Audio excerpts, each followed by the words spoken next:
فلکی نبود زیر آسمانی کبود، یه عاشقی ساده ای که دل شکسته بود.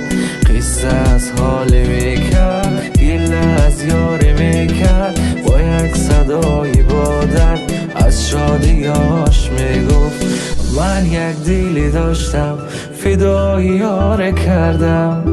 به خبر از حالی خود عجب خطایی کردم. من که یه دیلی داشتم فدای یار کردم. به خبر از حالی خود عجب خطایی کردم. دل و دلش که دادم و گفتم دوای دردم و باش با وفای قلبم و نکرد وفای. اول دلم و بردن و بعدم زدن شکستن، احساسی قلب کشتن و وای بر چه جرمی.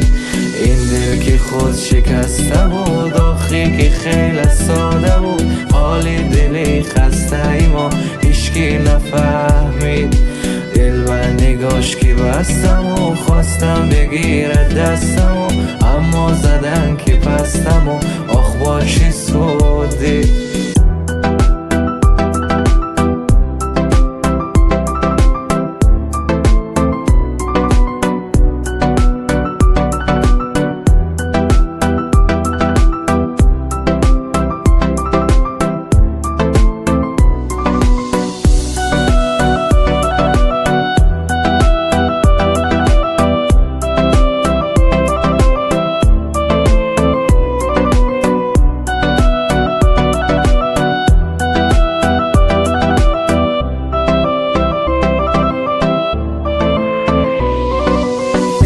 دلش که دادم و گفتم دوای دردم و باش با وفای قلبم و نکرد وفای.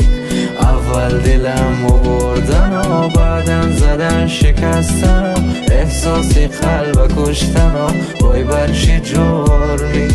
این دل که خود شکسته بود، آخری که خیلی ساده بود، حالی دلی خسته ای ما هیچکی نفهمید. دل و نگاش که بستم و خواستم بگیرد دستم و اما زدن که پستم و آخ با چه سودی.